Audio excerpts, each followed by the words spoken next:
Good morning students. आज BSc part first botany classes के अंदर हम अपना अगला टॉपिक शुरू करते हैं। टॉपिक का नाम है जो टॉपिक है अपना वो है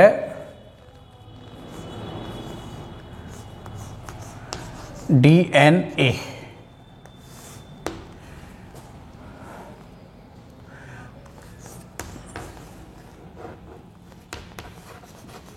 deoxy ribose nucleic acid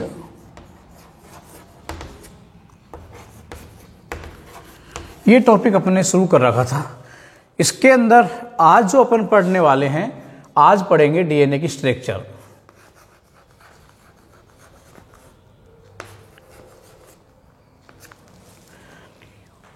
structure of DNA. इससे पहले जो अपना टॉपिक अपन ने पढ़ा था उसके अंदर हमने आपको पढ़ाया था इसका जो बेसिक चीज़ें थी, खोज किसने की, इसका परिमाप क्या है, कहाँ ये पाया जाता है, इन चीज़ों के बारे में हमने आपको बताया था। और इसका केमिकल कंपोजिशन के बारे में बताया था कि इसके अंदर किस किस पदार्थ से मिलकर ये क्या होता है, बना होता है, कौन कौन से घटक हैं केमिकल कंपोजिशन के जो इसके अंदर क्या होते हैं, पाए जाते हैं, वो अपन ने आपको बता दिया था। तो हमने देखा इसका जो केमिकल कंपोजिशन देखा, रासायनिक घटक जो देखे, इसके रासायनिक घटकों में तीन बातें हमने आपको बताई थी अगर याद हो। एक तो इसके अंदर होता है क्या, नाइट्रोजन बेस। इन नाइट्रोजन बेसों को हमने क्या किया था, दो भागों के अंदर आपको डिवाइड किया था। और दो भाग कौन कौन से थे, एक तो था पिरिमिडीन,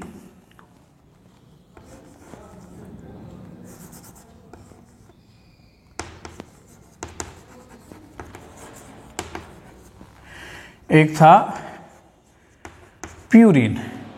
फिर पिरिमिडीन और प्यूरिन को भी हमने क्या किया था, दो भागों के अंदर डिवाइड किया था।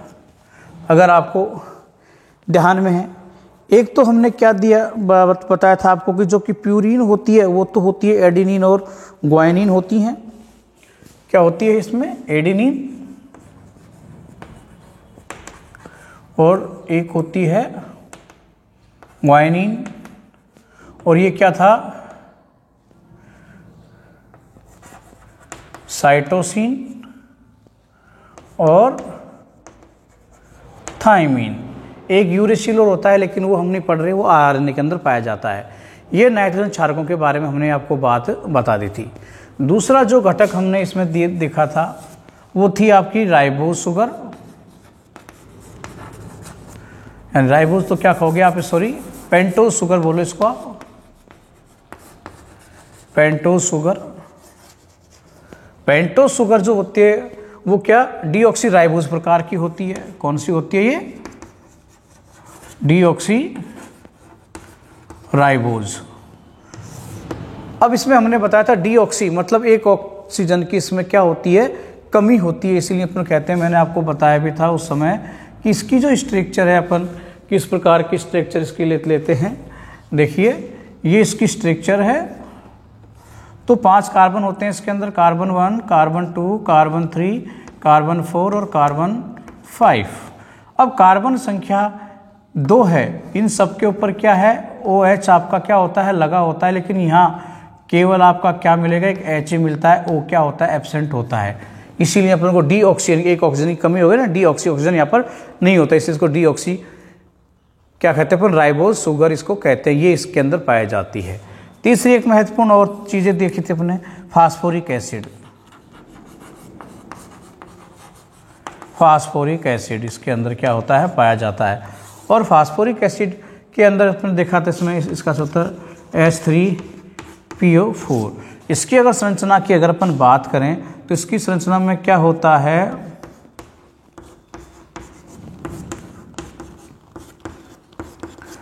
ये हमने बताया था, इसी के बारे में बात कर रहे थे। तो हमने बताया था कि ये क्या होता है, इसके अंदर ये 2 OH जो आपके ग्रुप हैं। ये क्या होते हैं आपकी पेंटोज शुगर के कार्बन संख्या, पेंटोज शुगर की जो कि राइबोज शुगर कैसे डीऑक्सी राइबोज शुगर है, तो ये आपकी डीऑक्सी राइबोज शुगर है। ये इस शुगर के कार्बन 3 और कार्बन 5 पर क्या करते हैं, फास्फोडाइएस्टर बने, एस्टर फास्फोडाइएस्टर बंध से बंधे होते हैं, फास्फोडाइएस्टर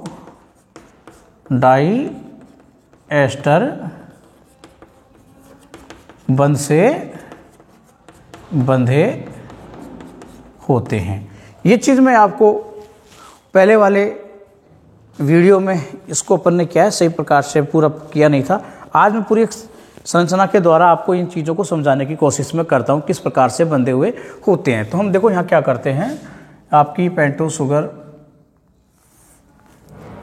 ये डीऑक्सी राइबोज शुगर है, इसकी संरचना अपन यहाँ बना लेते हैं। एक अणु आपका ये हो गया, दूसरा और बना लेते हैं यहाँ पर अपन।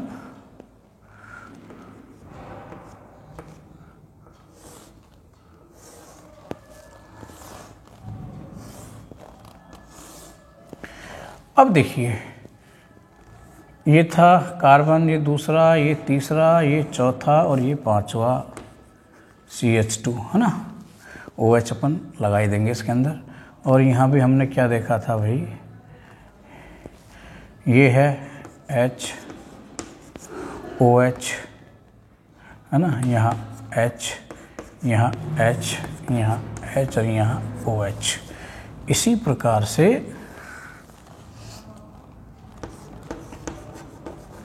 ये CH2 हो गया, ये कार्बन संख्या 5 है, ये कार्बन संख्या 5 है, ये 4 है ना, ये 3 है, ये 2 है, ये 1 है, ये 4 हो गई, ये 5 हो गई, ये 3 हो गई, ये 2 हो गया, ये आपका 1 हो गया।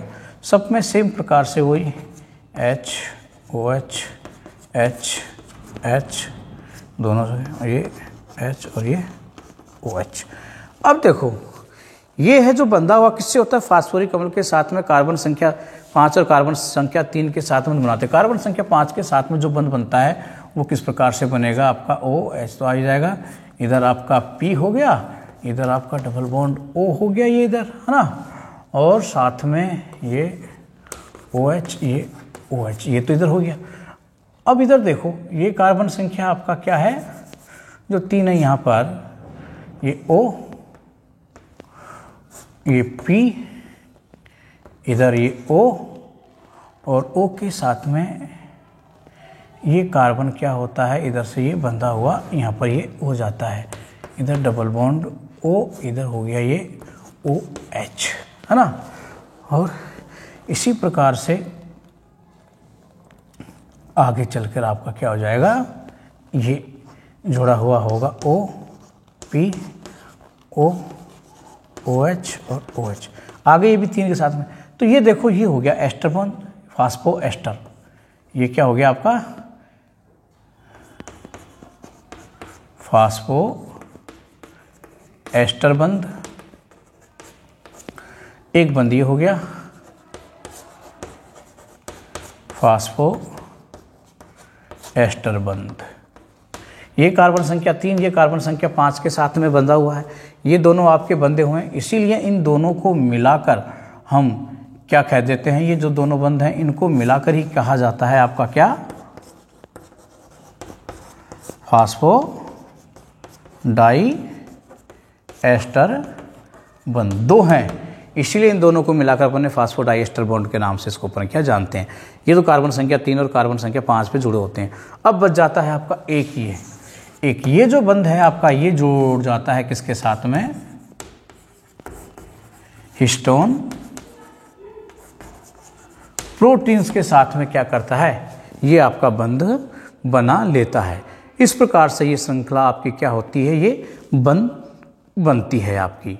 अब इसके अंदर देखो, फास्फोरिक एसिड और ये जो आपका बनाया है ये बंध आपके, ये फास्फोरिक एसिड का और पेंटोज शुगर के साथ में ये मिलकर क्या करते हैं, ये मिलकर डीएनए की बैकबोन का क्या करेंगे, निर्माण करते हैं। तो इससे बनती है डीएनए की क्या बैकबोन बन जाती है आपकी ये। अब हमने बताया था कि कार्बन संख्या जो आपकी 1 है इसके साथ में जुड़ा होता है नाइट्रोजन बेस। इसके साथ में क्या जुड़े होते हैं?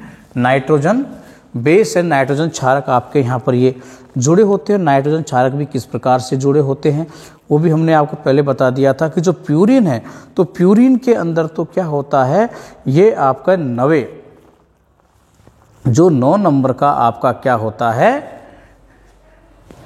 प्यूरिन का नाइट्रोजन है उसके साथ के अंदर जुड़ा होता है, जबकि पिरिमिडिन नाइट्रोजन संख्या 1 के साथ में क्या होती है, अटैच पाई जाती है। तो ये सारी बातें क्या एक किस प्रकार से बंधा होता है उन चीज़ों के बारे में अपन ने यहाँ पर थोड़ी सी जानकारी मैंने आपको देने की कोशिश की है। तो ये तो था नाइट्रोजन का केमिकल कंपोजिशन किस प्रकार से बने होते हैं। अब हम जानते हैं कि जो डीएनए होता है आपका, अगर इसके मॉलिक्यूलर स्ट्रक्चर को पढ़े अपन तो डीएनए को हम क्या कहते हैं, पॉलीन्यूक्लियोटाइड। क्या है ये? पॉलीन्यूक्लियोटाइड है, यानी कि न्यूक्लियोटाइडों का एक बहुलक है। तो इसके लिए हमें क्या करना पड़ेगा भाई, पहले न्यूक्लियोटाइडों की किस प्रकार से ये बनते हैं उन चीज़ों की जानकारी लेना बहुत ज़रूरी है। तो अब हम यहाँ जो पढ़ते हैं कि किस प्रकार के डीएनए के अणु संयोजित रासायनिक घटक हैं, किस प्रकार से आपस में मिलते हैं और कौन कौन से हैं। तो ये क्या है, पॉलीन्यूक्लियोटाइड। और पॉलीन्यूक्लियोटाइड बनते कैसे हैं, न्यूक्लियोसाइडों के द्वारा। तो हम सबसे पहले यहाँ पर जो पढ़ते हैं टॉपिक वो आपका क्या है, फॉर्मेशन ऑफ न्यूक्लियोसाइड। तो पहले तो क्या पढ़ना है अपन को, नंबर 1 पर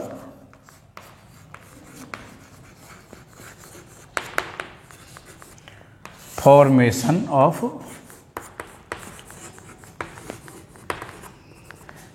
न्यूक्लियोसाइड।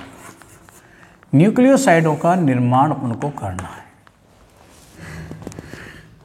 न्यूक्लियोसाइड के निर्माण के लिए मैं एक समीकरण लिख देता हूँ किस प्रकार से ये बनते हैं। तो ये बनते कैसे हैं, नाइट्रोजन बेस, या पहले लिख देते हैं अपन deoxyribose sugar plus nitrogen base is equal to आपका क्या बन जाएगा, इसके द्वारा जो बनता है वो बनता है न्यूक्लियोसाइड। क्या बन गए, न्यूक्लियोसाइड आपका बनता है। तो ये एक समीकरण के रूप में मैंने आपको लिखकर बताने की कोशिश की किस प्रकार से ये बनते हैं। तो ये कैसे बनेगा, ये इस प्रकार से आपका क्या होता है, इसका फॉर्मेशन होता है। तो राइबोज शुगर होती हैं, ये जानते हो। अब राइबोज शुगर तो सेम एक ही प्रकार किसके अंदर पाई जाती है, लेकिन नाइट्रोजन बेस हैं वो कितने होते हैं, 4 प्रकार के नाइट्रोजन क्षारक हमने पढ़े हैं डीएनए के अंदर। तो 4 प्रकार के नाइट्रोजन क्षारक हैं, तो स्वाभाविक है 4 प्रकार के नाइट्रोजन क्षारक हो गए तो 4 ही प्रकार के आपके क्या बनेंगे, न्यूक्लियोसाइडों का निर्माण होने वाला है। तो 4 ही क्या बनने वाले हैं, आपके न्यूक्लियोसाइड यहाँ पर बनेंगे। तो अपन को उन चारों न्यूक्लियोसाइडों के बारे में यहाँ पर अब पढ़ना है, कौन कौन से ये आपके होते हैं। तो सबसे पहले आपका देखो नंबर 1 पहला ले लेते हैं। पहला क्या है आपके पास, ये तो यही रहने वाला ही है आपका डी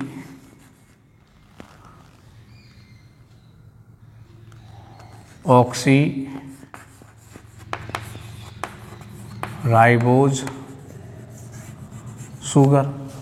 क्रिया करा दो, किससे करानी है, जैसे एडेनिन, किससे करा दी, एडेनिन से क्रिया करा दी। एडेनिन से क्रिया कराएंगे तो जो पहला न्यूक्लियोसाइड बनने वाला है वो कौन सा बनेगा, डी ऑक्सी एडिनोसिन। क्या बन गया ये आपका, डी ऑक्सी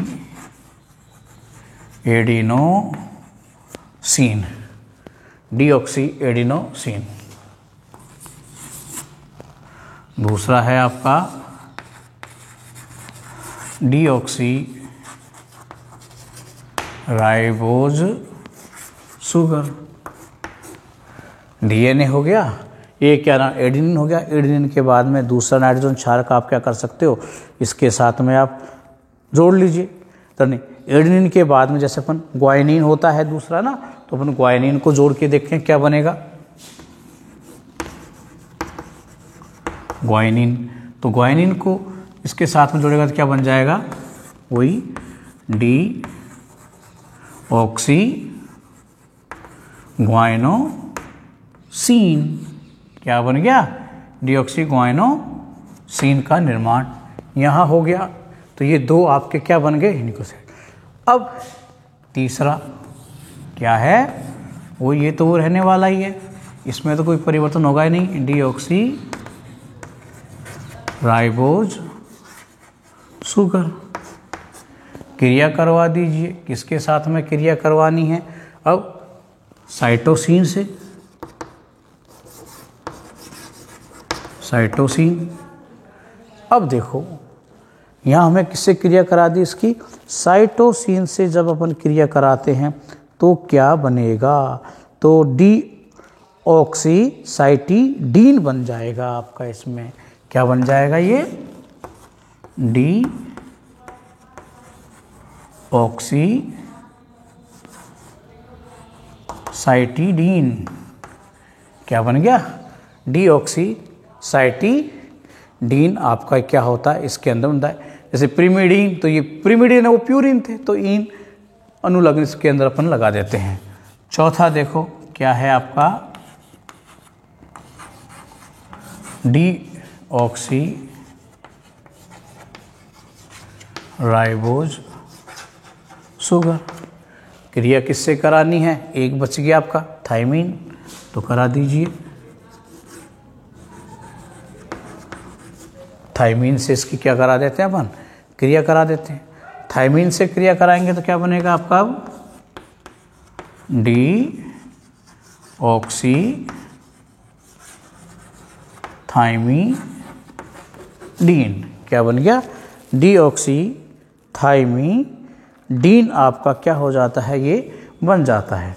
तो आपने यहाँ क्या देखा कि आपके पास चार प्रकार के क्या है, नाइट्रोजन क्षारक हैं, और चारों प्रकार के नाइट्रोजन क्षारक हैं वो पेंटोज शुगर से क्रिया करके क्या बनाएंगे, न्यूक्लियोसाइडों का निर्माण करते हैं। तो चार न्यूक्लियोसाइड अपने पास क्या होते हैं, प्राप्त होते हैं।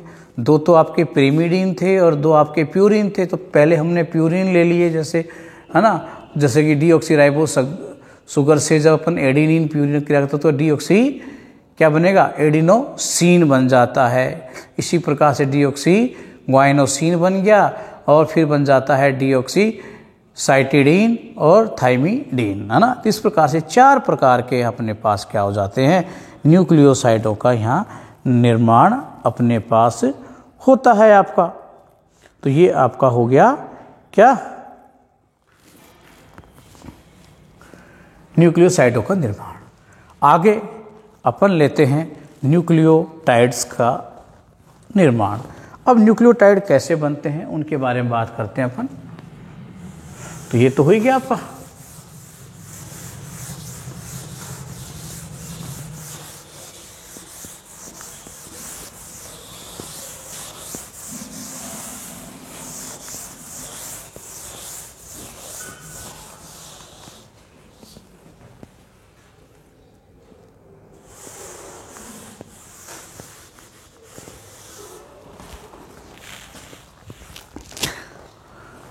नेक्स्ट दूसरा आपका क्या है, formation of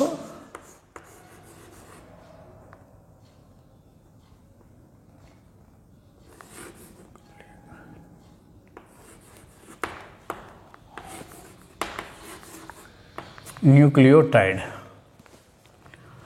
formation of nucleotide. अब देखो न्यूक्लियोटाइड की फॉर्मेशन किस प्रकार से होती है। हमने बताया था कि न्यूक्लियोटाइड बनते किससे हैं, न्यूक्लियोसाइड से। तो एक तो सीधा सा सिंपल है आपका कि आपके पास पहले क्या था,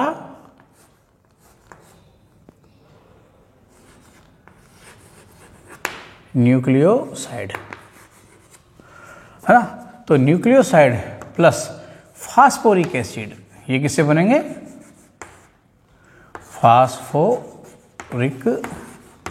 एसिड के संयोजन से। फास्फोरिक एसिड के संयोजन से क्रिया करके ये क्या बन जाते हैं, न्यूक्लियोटाइड। क्या बन गई, न्यूक्लियोटाइड का निर्माण बनता है। एक तो ये समीकरण आप इसके क्या कर सकते हो, याद रख सकते हो किस प्रकार से बनते हैं। दूसरा आपने देखा ही था, अभी हमने बताया था आपको कि इसको पूरा खोल भी सकते हो आप। इसको पूरा कैसे खोलोगे, deoxyribose sugar, deoxyribose sugar है ये। इसके साथ में क्या जुड़े थे आपके, नाइट्रोजन बेस, क्या थे, नाइट्रोजन बेस थे। और नाइट्रोजन बेस के साथ में अब क्या अटैच हो गया, फास्फोरिक एसिड हो गया। और इस प्रकार से अब आपके पास ये क्या बन गया, न्यूक्लियोटाइड। तो ये दोनों समीकरणों में से कोई सा भी आप इसमें क्या कर सकते हो, याद रख सकते हो। इसी के अकॉर्डिंग अपन को क्या बनाने हैं। अब देखिए अपने पास वही 4 प्रकार के क्या हैं, अब क्या हैं, नाइट्रोजन क्षारक हैं। तो 4 प्रकार के अपने पास क्या बनने वाले हैं, क्या बनेंगे, न्यूक्लियोटाइडों का निर्माण होने वाला है। तो 4 प्रकार के न्यूक्लियोटाइड अपन को क्या करने हैं, अब बनाने हैं। तो देखिए कैसे बनेगा। पहला नंबर 1, ऊपर वाला लिखना चाहो या ये लिखना चाहो, एजुस में एक में 2 लिखता हूं, बाकी एक जैसे बनाएंगे। Deoxyribose sugar, deoxyribose sugar. Nitrogen क्षारक जैसे एडेनिन प्लस फास्फोरिक एसिड। और इससे क्या बनने वाला है, इससे बन जाएगा आपका क्या, एडेनिलिक एसिड। क्या बनेगा, एडेनिलिक एसिड, एडेनिलिक एसिड ये बन जाता है। या तो इस फॉर्म में लिख सकते हो, या सीधा का सीधा चाहो इसी को आप दूसरे तरीके से भी लिख सकते हो। क्या लिखा था अपन ने, डी ऑक्सी, हाँ याद होगा इससे पहले हमने जो बनाया था, क्या बनाया था बताओ, इसका डीऑक्सी एडिनोसिन है ना, न्यूक्लियोसाइड क्या था, deoxy adenosine plus phosphoric acid. केवल ये लिखा जा सकता है ना, ऐसे भी अपन लिख सकते हैं। और इसके द्वारा भी आपका क्या बनने वाला है, वही एडेनिलिक एसिड। तो बोथ आर राइट, दोनों में से किसी भी समीकरण का आप उपयोग करके क्या कर सकते हो, न्यूक्लियोटाइडों का निर्माण कर सकते हो। तो पहला बन गया। अब अपन लिखते हैं सेकंड। अब मैं इसी से आपको ये बताऊंगा, D oxy ribose sugar plus दूसरा क्या बनाना है, ग्वाइनोसिन प्लस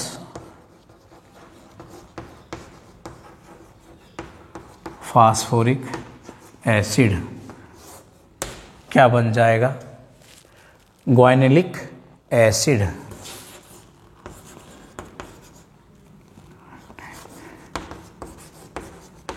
ग्वाइनेलिक एसिड आपके पास क्या है, ये बन जाता है। ये हो गया दूसरा।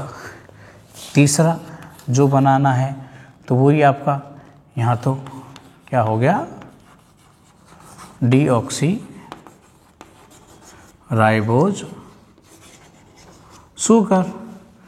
दूसरा साइटोसिन प्लस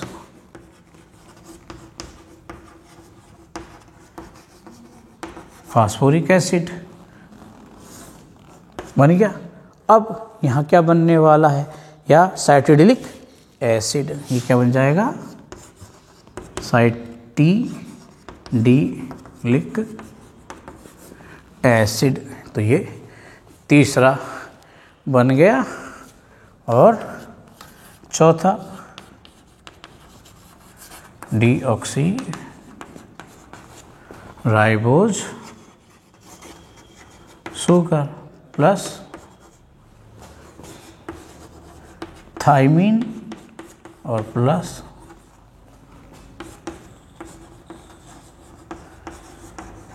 फास्फोरिक एसिड। तो ये थाइमिडिलिक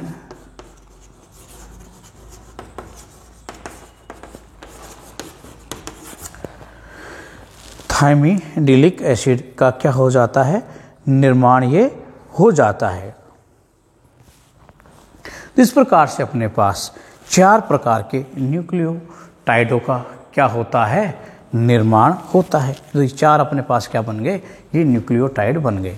अब हजारों प्रकार के ये न्यूक्लियोटाइड हैं जो आपस में मिलकर बहुलकों का क्या करते हैं, निर्माण करेंगे। जब बहुत ज़्यादा मिल जाएंगे तो ये सब के सब मिलकर क्या करते हैं, ये सब के सब मिलकर एक निश्चित क्रम में विन्यासित होकर एक श्रृंखला का निर्माण करते हैं, जिसे पॉलीन्यूक्लियोटाइड श्रृंखला कहते हैं। तो इस प्रकार से ये क्या है, आपका प्रत्येक न्यूक्लियोटाइड है जो एक लक आपका कहलाता है, और ये इसीलिए अपन को डीएनए को क्या है, बहुलक के रूप में अपन जानते हैं।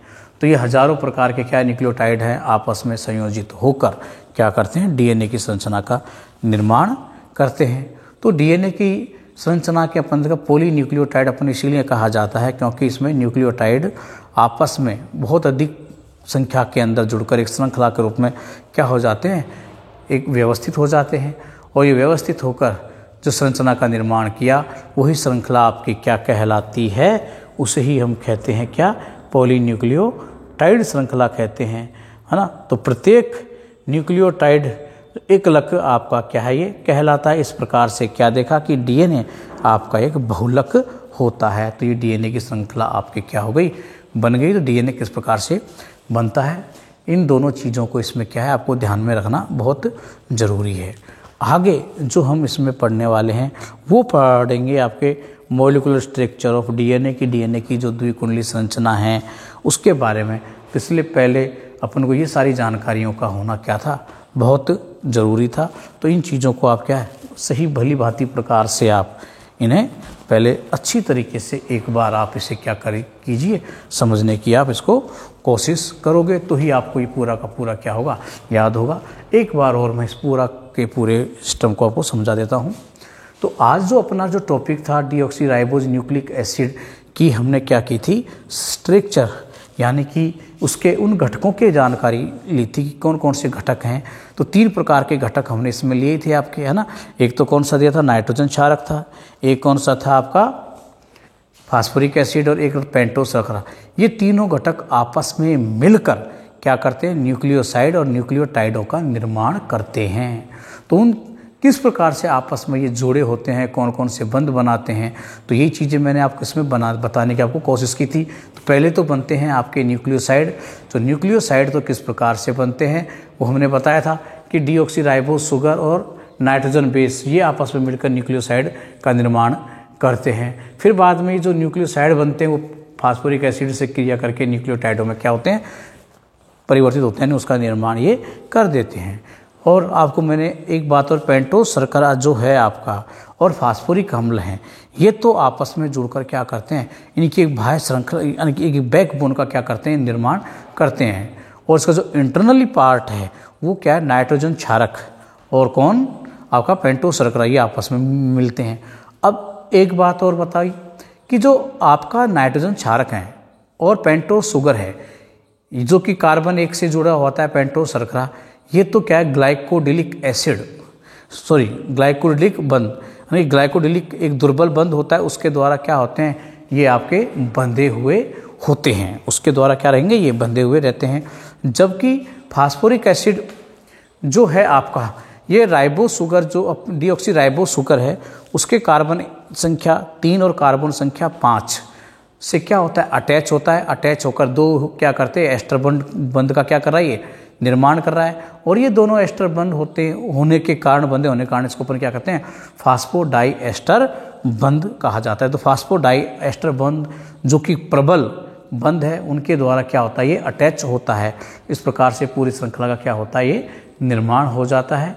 तो ये आपके 4 प्रकार के न्यूक्लियोसाइड और 4 प्रकार के न्यूक्लियोटाइड आपस में बंध बना के जुड़ के क्या कर देते हैं, डीएनए की संरचना का निर्माण करते हैं। आगे हम इसकी मॉलिक्यूलर स्ट्रक्चर, हाँ, इसको डबल हेलिक्स स्ट्रक्चर भी कहते हैं, उसके बारे में अपन क्या करेंगे, पढ़ेंगे। Thank you.